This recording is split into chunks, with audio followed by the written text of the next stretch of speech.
Hello, everybody,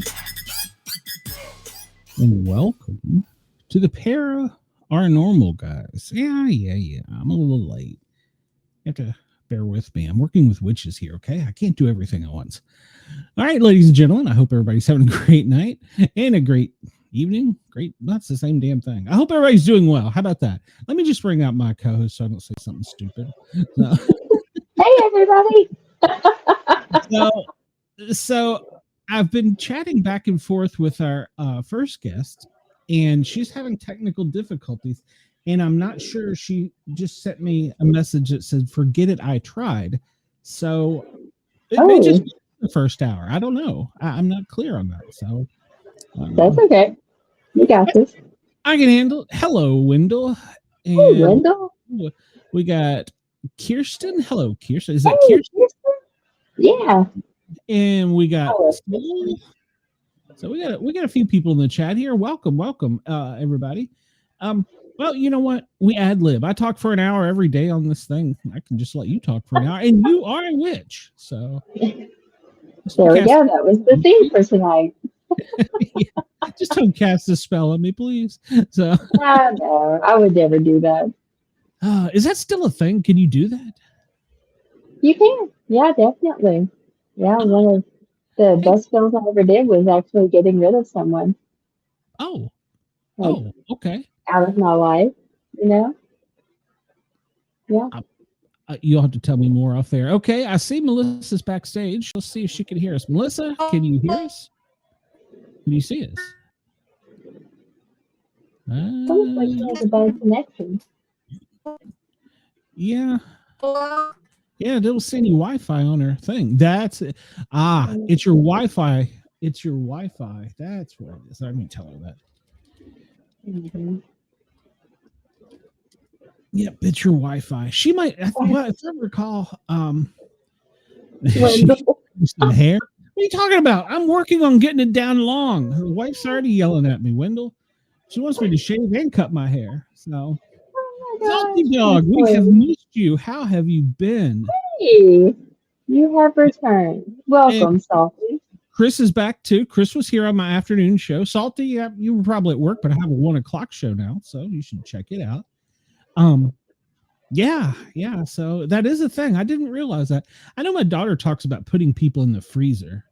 So you can get a voodoo doll pretty cheap, and you just take like something personal of that person, like a strand of hair or something. You attach it to the voodoo doll, and you throw it in a trash can, dumpster, pretty close to like it was somebody at work that I needed to get away from me.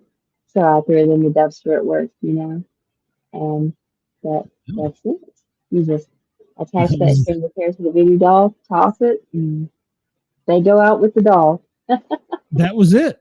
There was a fiery crash, and nobody asked any questions. All right. Very simple. Do not cross Amanda. They actually ended up getting fired. But I was trying to kind of help them while doing that too, because I knew they were going to end up getting fired. The manager wouldn't listen to me about what was happening. And then it caused a bigger mess because then someone called and complained on that person for a very illegal thing they were doing at work. So I was also trying to help them by getting them gone without them actually being fired, but it didn't work. They got fired before. So, well, at least they didn't die in a fiery crash. So no. Welcome to Virginia. He says it's 60 in the days and 20 at night. Yeah, it almost hit 80 here today. Good Lord. Yeah, it was 70 here, like 71. It's fake. It's fake. It's not going to last. So it's supposed to be like 40s and rain tomorrow, but then back up the next day. So it goes back and forth right at the end of February and beginning of March. Gotcha. Salty says he's busy attending to life, but he's still an SOB. Well, you are not salty. You always think I don't like you, but you're a good person. I know it. Uh-oh. Be careful, Salty. She's putting people in freezers. So It's 70 in Oklahoma, according to Soul. Let's see what we have. Oh, that's nice. Yeah, she I'll said. take 70. Yeah, you need Wi-Fi. Had that. Oh yeah, no Wi-Fi, and that's a bad thing. Yeah. Yeah, that's a bad thing. Remember, we ran into that. Well, was it you or was it Cheyenne? We ran into that with. It was. What's his name? The guy that did the Robin Williams impersonator. Hold on a minute. Here we go. Hold on. Okay. I wasn't here for that. Never. She's here. Hello. Can you hear us? Can you see us? I can't hear you, but I can see you. Your microphone is off. Your microphone is muted, but you've actually got great signal. According to your little orange bar up there, you have perfect signal, but your mic is muted. There's a button on the screen that's a microphone, and if you press mute and unmute, it'll unmute. Wait, maybe I can do that. Hold on, let's try it. Hold on. Can you hear us now? Can you say something? Yeah, I can hear you. Can you hear me? I can hear you. I unmuted you from here, so I do have. Okay, good. Finally. Welcome.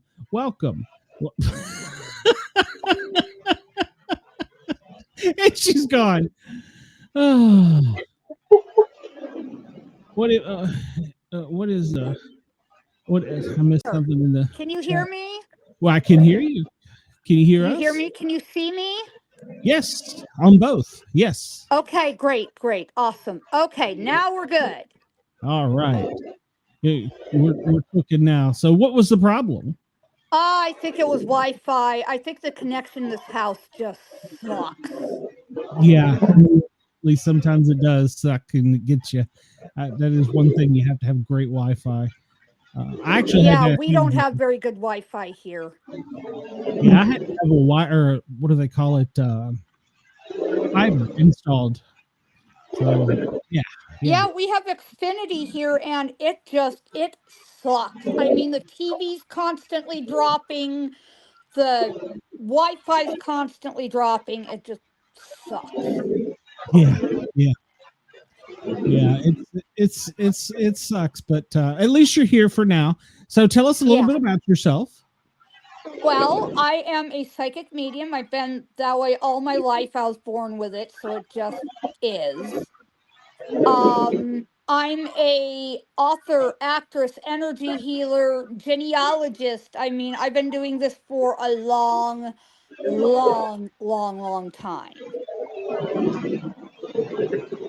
Well, so was it hereditary? Was it something you had to train? So it's hereditary. Yeah, no, it's hereditary.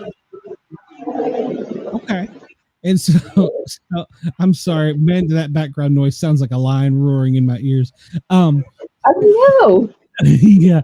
So I guess your parents or your mom or your dad had the both of them have it, but they deny it and refuse it. So they're too afraid to do anything with it. Well, I gotta admit, I would be. Amanda here is our resident witch, so hello. Hello. Witch here too. I am a witch by genetics. Nothing I can do about it. It just is. So, you know. Well, but you don't go around casting bad spells on people. No. Nothing like that. How far back does it go in your family? It goes back, let's see, 14 generations. I'm Cromwell by 14 generations, so it goes back that way. And on another line, it's back 9 generations. And then on my mom's side, they're Gypsy, and I only recently found this out, but there's also all that 9th generation that's Wicca. I think it's Wicca. They are also Gypsy. I just recently found that out. And then there's Shaman, 16 generations direct lineage. So it goes all over the place. Nice. That's really cool. Well, educate me. What's the difference between You said shaman and witch. What's the difference in all that? Well, to me, it's all the same thing because it all kinds of blends together. You see what I'm saying? I don't know for sure what the exacts are on it, but I know they're all nature based and work with spirit and nature and all that stuff. To me, it all kind of blends together. So I don't really know what the difference is. Okay. And then there's 15 generations on that direct line, 16 generations. There's also one generation down is Celtic. So there's some Druid back there somewhere, and I don't know where that is, but I know it's there. So we've got that. And like I said, everything just kind of all blends together. And so I don't really know what the difference is. I just know to me, they're kind of all the same. They do have a lot of same beliefs and everything, so it does start to cross uh, beliefs and everything the further you look into it. Uh huh. Interesting. Yeah. Someone asked if you had ever been to Salem. No, I've never been there, but heaven knows I want to go. I want Yeah. to go. I do feel drawn there to a point. Um, but my heart and my soul reside in New Mexico and Arizona. New Mexico is really far from Salem, so it would be hard to get there. Oh yeah, yeah, yeah. No, Much it's warmer closer too. to me, so yeah. Yeah, Much we warmer. plan on being in Salem for Halloween this year. We want to do the whole Oh, costume thing cool. and be Right there for on. Halloween. Right on. I'm probably going to be on the road filming for a documentary I'm doing probably at that time. So, Oh, nice. What documentary is it? well, I don't know what the name is going to be yet. I still have to Okay. discuss that with my production team, but Yeah. it's going to basically kind of intermarry both my present life and my past life and all of my experiences with it and everything that goes along with it and kind of I guess advertise my first book and then the upcoming books that succeeded. So Nice. What was your books about? my book is basically my entire life in and around and with the paranormal, but it kind of blends the connection between my current lifetime and my past lifetime, what I'm here for, and what I'm accomplishing. Hmm. That's Yeah. really cool. So when you It's say going to what be you're really cool. so when you say what you're here for, you already know a path. I guess is that what you're trying to say? I already know my recent two past lives, yes. Oh wow, that's crazy. I've always wondered about that. How you find out about your past lives? Hmm. Mine came to me when I was about 13. Um, I got contacted by who I now know as my cousin in this lifetime. I was his wife, first wife, I should add, in my most recent past life by none other name than Billy the Kid. Yes, and there is a marriage record, by the way. It is public record, anyone can find it. And it is New Mexico Catholic Archdiocese, February 11, 1871. She is listed as head of household. Wow, Wow. Yeah, That is true thing. awesome. And I have the proof to it. So, yeah. that is cool. Yeah, I saw in your bio that you're also a genealogist. So Yes. I've been doing that since I was 13, and I have 35 years in the field, and I'm damn good at it. Wow. I I may can't. have to reach out to you because my dad was left on the doorstep, and we think we know who his parents were, but we're not sure. And my dad's been gone for like 16 years now, but we never found out who his parents were. Get the records unsealed. It's in a courthouse somewhere. Hmm. Get the records unsealed. It is in a courthouse. I feel that really intensely. Yeah. I would love to find out. When you use your psychic skills, I know some people can see and it's like they're almost in we'll call it a dimension because I don't know what to call it. Mm-hmm. Is that the way it is with you, or does it just come to you? Yes. I can actually see the spirits I'm talking to, and they just appear. And I see them like I see anybody else. Oh, wow. So, do they just come Yeah. to you? I've heard some people that were psychic say it's like we almost have a light on and they just know to come to us. Yes, that's true. Wow. What's the strangest one you've had?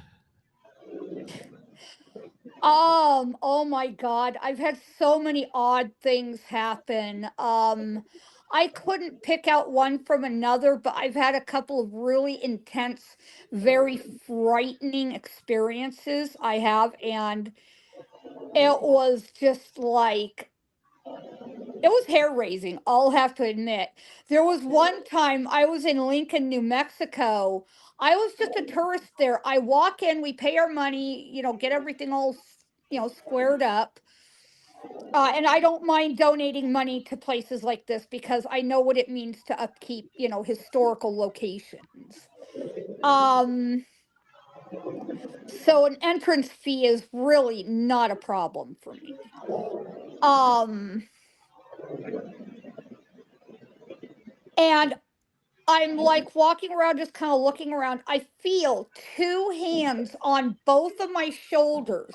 I feel a hand on each shoulder. And this is a male energy I'm feeling. I can't see who this is because they're behind me. But I feel a hand on each shoulder. And these hands pushed me up the stairs to the second floor of the Lincoln County Courthouse, what was known as the house back then for the Santa Fe ring. And they pushed me into the room where Billy, or who they thought was Billy anyway, and there's another story behind that, where him, or who they thought was him, uh, was, was basically put into to be held until hanging, as it were. Well, I happen to know that I believe it was Billy's cousin who looked exactly like him, Tom McCarty, that actually switched places with Billy and did everything Billy got the blame for. And Billy was 500 miles away gambling in another city. So basically, I was in that room and I was pushed to where there was a little plaque that had Billy's name on the arrest record, you know.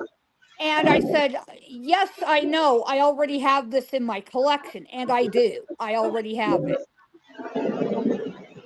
And um, all of a sudden I hear a noise off to my left, maybe about 50 to 75 feet, maybe 100 feet to my left.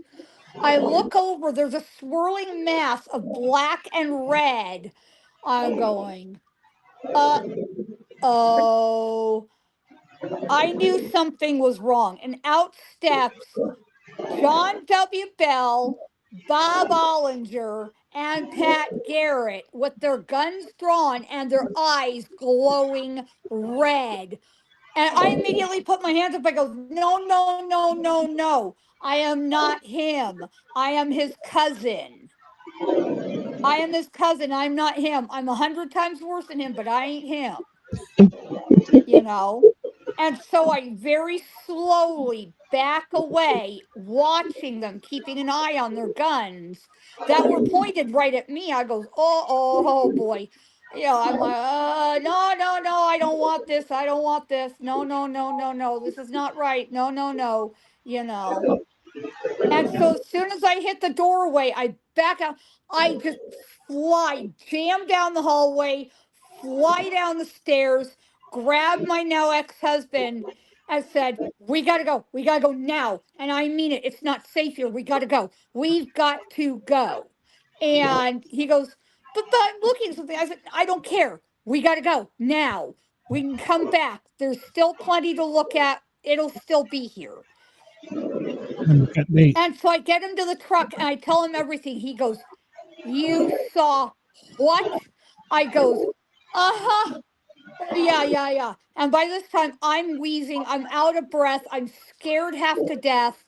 I mean, I'm like, what the, you know? Wow. So do you really think they could have harmed you, though? Is it possible for them to? You know, that's entirely possible with what was going on. That is possible. I don't know how. I don't know why. I believe it. Okay. Yeah, well, I mean, that's all that it takes is the belief. And then another incident, I was working in Arizona at a museum, what used to be a mortuary and funeral home. Yeah. And they had a Native American exhibit, and I heard some noises coming from that room. I knew nobody was there. I look around, I go, hello, you know, kind of looking around, make sure nobody's in the building because nobody's supposed to be there. Okay. I feel an energy that's right in front of me. I mean, like almost face to face with me, you know? And all of a sudden I feel this energy back up and then start straight for me and it runs directly through me. I mean, never have I ever been chilled straight to the bone like that. I mean, it was a kind of cold you remember for the rest of your life. I had to sit down because I felt like my knees were about to buckle and I was shivering so badly. And it was hotter than you know what. It was hotter than blazes in the building, but I was freezing. I know that sounds crazy, but it's absolutely true. Wow, but you never saw it. Never saw it, but I could feel it. Wow. Now, that's not all that happened to me. There was the ghost of the mortician. I only saw him one time, but this guy twice made me shut down the entire facility. And on the second time, I called my boss and said, I can't work here alone anymore. And this guy put his nasty, icy cold hands on me, screamed in my ears, get out, get out. And I'm like, okay, I'm leaving. Let me shut everything down. And I did. I shut everything down, locked up, closed up, got everything ready to, you know, shut down for the day. I called my boss and said, I can't do this here anymore. I cannot work alone here. No. I'll tell you what happened. And she's like, whoa, you're kidding, right? I go, no, I wish I were. Was she a believer in this type of thing? No. Total skeptic because nothing had ever happened to her. I mean, this is the kind of thing you don't forget, you know? Yeah. Yeah. Definitely not forgetting that. This is one of those things you just never forget. Mm-mm. And I'm glad I don't work there anymore. Oh my God, that was terrifying. I saw other ghosts there. They had a lot of them. One of them was a school teacher, and I was in the school building or the schoolhouse building, and you could see little handprints on the chalkboard, and you know, where they were like trying to write their ABCs. It was so cute, you know? It was really cute. And I would walk around the building.